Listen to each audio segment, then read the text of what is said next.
नमस्कार, आप देख रहे हैं कहानी फिल्मी है। आपके साथ मैं हूं गीता जोशी। कहानी फिल्मी है में आज वो फिल्म जिसे बहुत सारे लोगों ने फिल्मी नहीं माना, उन्हें ये बिल्कुल असली कहानी लग रही थी। इस कहानी में गीत थे, मीत थे, मन था, लेकिन मन का कंगन हेरा गया था। दो कंठों के बीच उग आया था एक अहंकार, जो इतना बड़ा हो गया कि उम्र भर साथ रहने की कसम खाने वाले अचानक अजनबी हो उठे। और फिर वो बेल सूख गई जो दोनों के जीवन को हरा कर दी। ये बहुत मार्मिक कहानी थी, फिल्म अभिमान की। लेकिन ये फिल्म कैसे बनी, अमिताभ को कैसे मिली, कैसे इससे अलग अलग लोग जुड़े, इसका नाम कैसे पड़ा, इन सब की बहुत दिलचस्प कहानी है जो हम आपको बताने जा रहे हैं।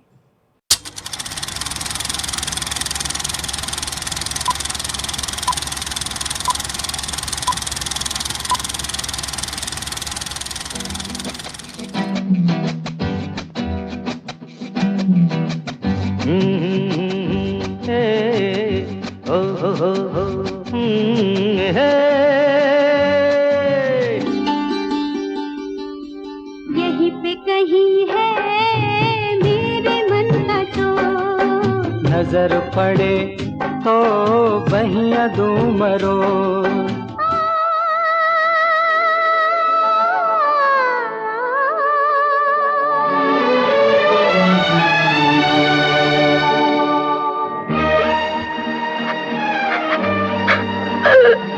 उमा, उमा, उमा। तेरे मेरे मिलन की ये रहना, एक गीत था तेरे मेरे मिलन जिसने एक कलाकार को दूसरे कलाकार से जोड़ दिया था। नया कोई गुल खिलाएगी न, इस तरह कि दोनों ने उम्र भर साथ रहने की कसम खा ली। कभी तो चंचल है तेरे नैना। लेकिन बीच में चला आया देखो ना, अभिमान। देखो ना। बैठ जाइए, खामोश। मैंने एक भूल की थी, सुबीर कुमार को अकेले गाने का न्योता देकर। सुबीर कुमार का यह गीत सिर्फ सुबीर कुमार का नहीं, बल्कि सुबीर कुमार और उनकी पत्नी दोनों का एक सपना था। हमें खुशी है कि उमा देवी यहां मौजूद है। मैं उनसे विनती करता हूं कि वो अपने पति के पास आकर खड़ी हो जाएं और गाएं।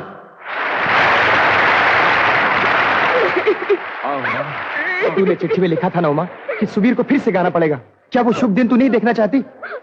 हाँ बेटी, तुझे गाना ही पड़ेगा।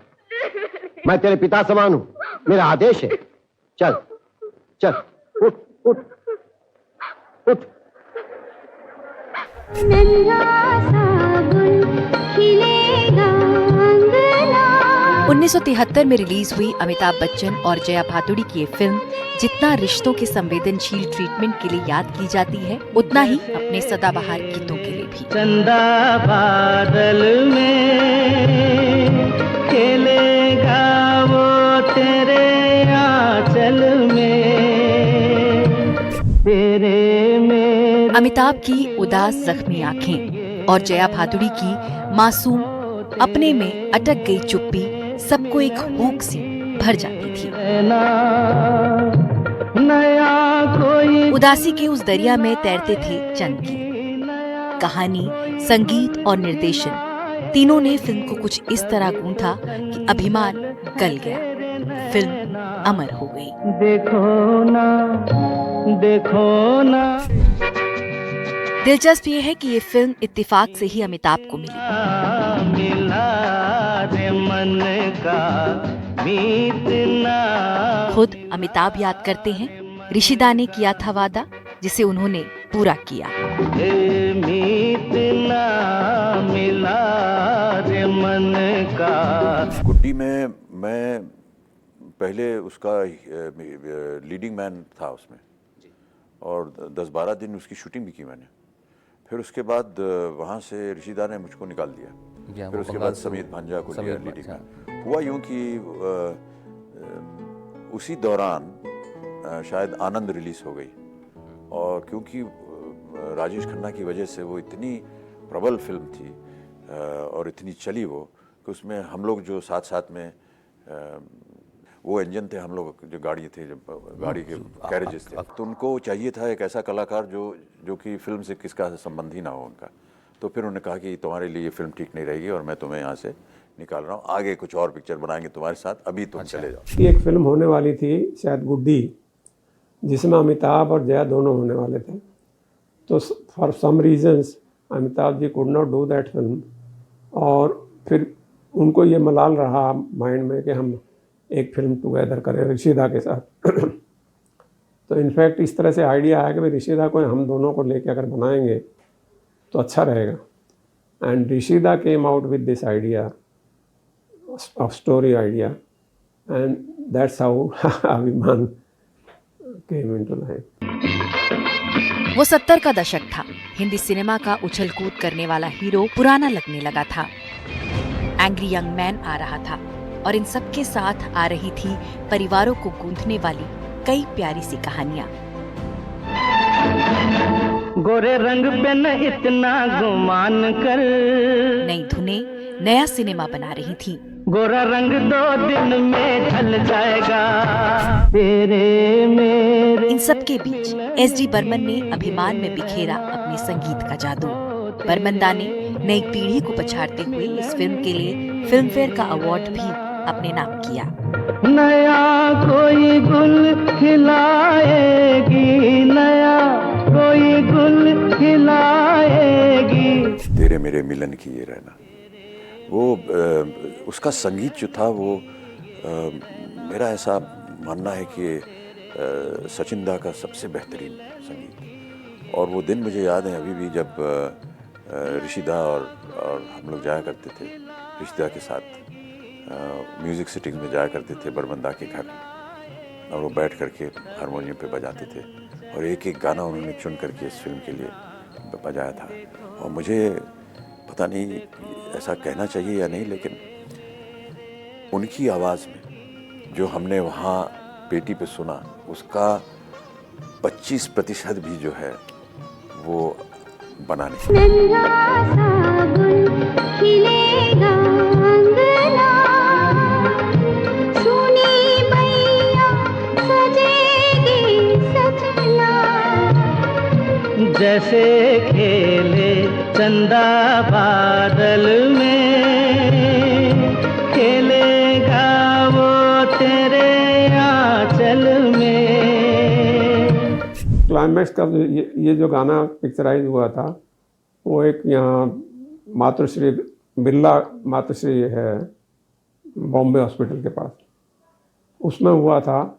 और हकीकत ये थी कि लोगों के खुद के जो हम लोग थे उनको भी आंसू निकल रहे थे जब ये गाना चल रहा था, मतलब जब ये गाना पिक्चराइज हो रहा था तो उसमें एक्चुअल आंसू लोगों के निकल रहे थे, शोक हो रहे थे कलेजा। अभिमान 2 गायकों की कहानी थी, इसलिए फिल्म का नाम ऋषिकेश मुखर्जी ने पहले राग रागिनी रखा। लेकिन जब फिल्म की शूटिंग पूरी हुई, क्लाइमैक्स तय हो गया, तब इसका नाम बदलकर अभिमान रख दिया गया। इतना ही नहीं, एक्सपेरिमेंट करने में माहिर बर्मनदा ने इस फिल्म में गायकों के साथ भी एक्सपेरिमेंट किए। अमिताभ की आवाज किशोर कुमार को माना जाता था, लेकिन इस फिल्म में रफी भी उनकी आवाज बनी और मनहर उदास भी।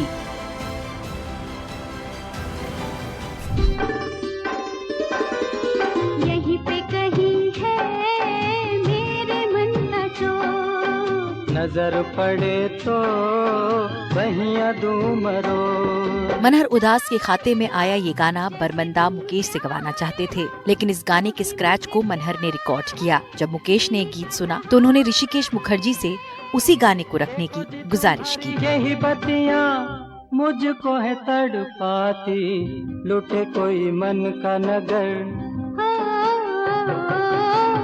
लुटे कोई मन का नगर, बन के मेरा साथी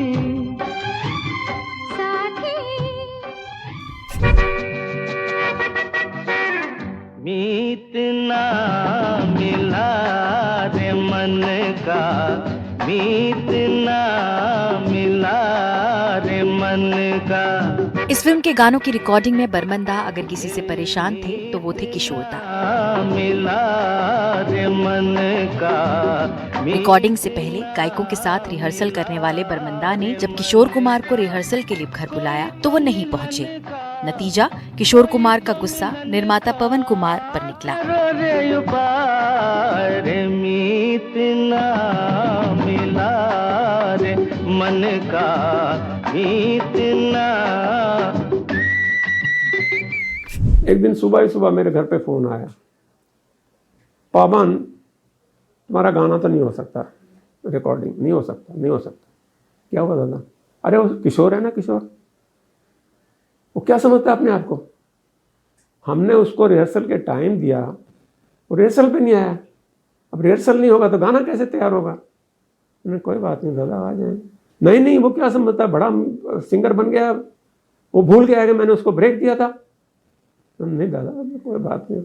जब तक गाने की रिहर्सल नहीं कर ले सिंगर आके और पूरी तरह से गाने की ट्यून, रिहर्सल सब कुछ तैयार नहीं हो जाए, बर्मन दादा रिकॉर्डिंग पे नहीं जाते थे। इतनी तैयारी के साथ जाते थे। उसका रिजल्ट ये भी देखा हमने कि कभी भी ओवर टाइम नहीं हुआ। गाना जो है टाइम से पहले ख़त्म कर देते थे।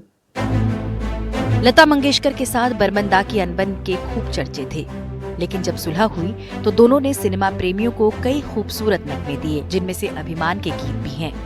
भले ही अमिताभ की आवाज के लिए 3 गायकों को चुना गया हो, लेकिन जया भादुड़ी के लिए सिर्फ लता ही बर्मंदा की पहली और आखिरी पसंद थी। हे नदिया किनारे हेराए आई कंगना, नदिया किनारे हेराए। ये वो गीत है जिसे गाते हुए जया को अमिताभ ने पहली बार देखा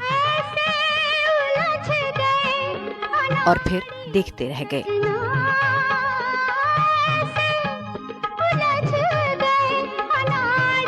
फिल्म के शुरू में ही ये गीत फिल्माया गया था, लेकिन फिल्म पूरी हो गई, ये गीत पूरा नहीं हो सका। कोई ना कोई रुकावट आ जाती थी। अब सुनिए ये गीत कैसे पूरा हुआ।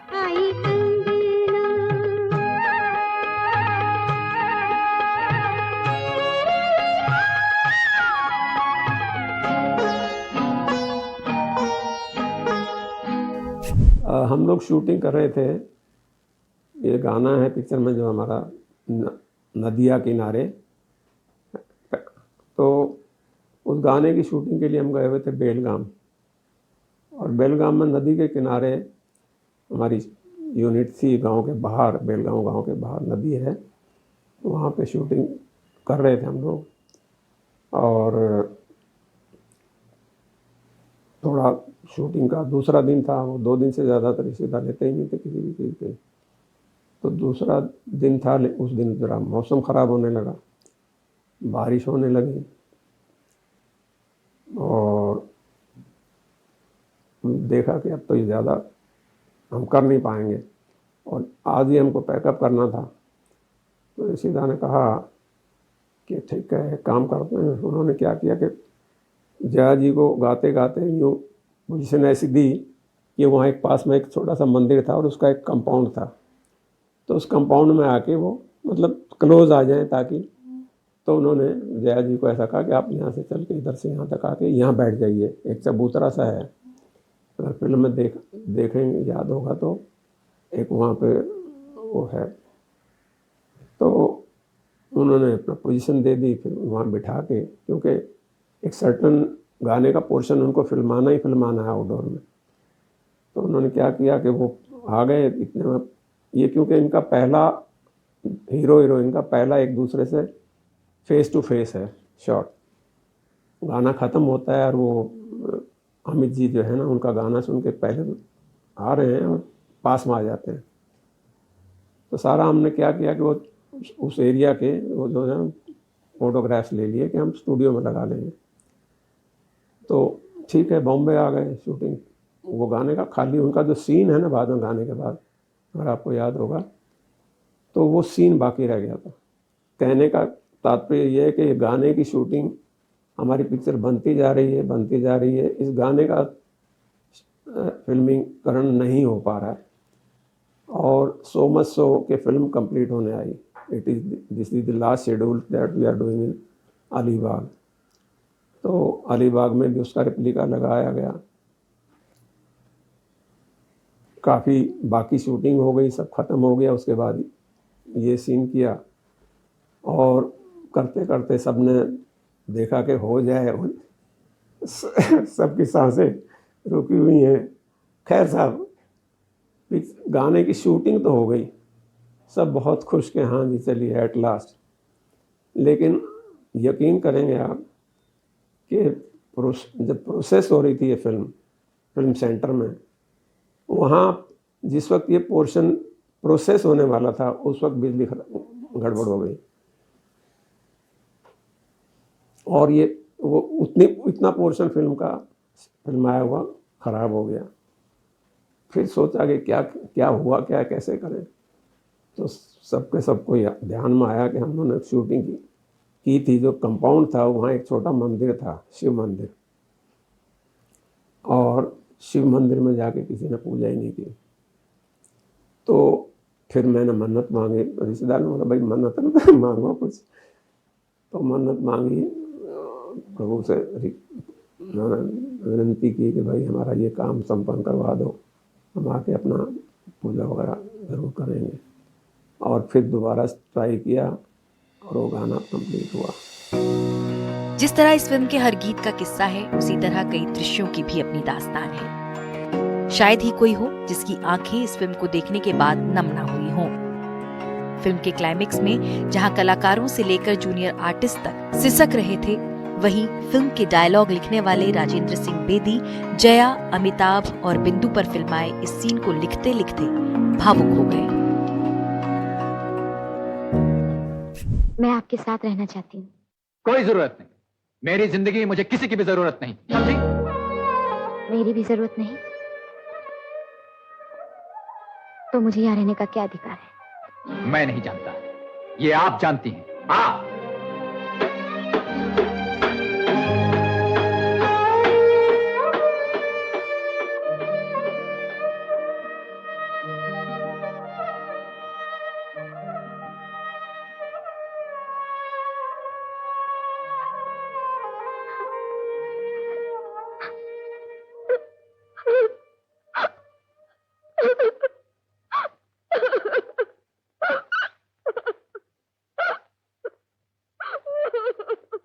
विमान का सेट चल रहा था मोहन स्टूडियो में।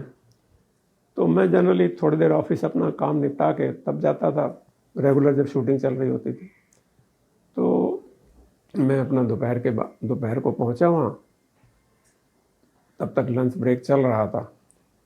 तो मैं सेट के अंदर चला गया सीधा। मैंने कहा शायद सेट में अभी तक आए नहीं थे टेक्नीशियन, कोई भी आर्टिस्ट। देखा तो मैं चलो लौटने लगा, तो इतने में किसी के सुबकने की आवाज़ आई, कोई सुबक रहा है। मैं कहा यहाँ तो सेट पे कोई है नहीं, यहाँ किसको देखा नहीं। उसके बाद मैं इधर से आवाज़ आ रही थी, मैं सेट के पीछे की तरफ गया और वहाँ हमारी जो फिल्म के डायलॉग राइटर हैं राजेंद्र सिंह बेदी, वो सुबक रहे थे, सीन लिख रहे थे। और सीन लिखते लिखते वो खुद इतने भावुक हो रहे थे कि उनकी जो है ना ऐसे घीघी बन रही थी। अपने करियर में फ्लॉप फिल्मों की मार झेल रहे अमिताभ बच्चन 1973 में ही रिलीज हुई जंजीर से बॉलीवुड के एंग्री यंग मैन बने। इस फिल्म में भी उनकी जोड़ी जया भादुड़ी के साथ बनी। फिल्म सुपरहिट थी। इसके बाद उन्होंने पीछे मुड़कर नहीं देखा। अमिताभ की हिट फिल्मों का सिलसिला शुरू हुआ। फिर आई अभिमान, जिसमें वो बिल्कुल अलग अंदाज में नजर आए। यहाँ भी जया भादुड़ी के साथ उनकी जोड़ी खूब पसंद की गई। फिल्म समीक्षकों द्वारा भी और उनके घर वालों द्वारा भी। मिली भी इसी सिलसिले की एक कड़ी थी।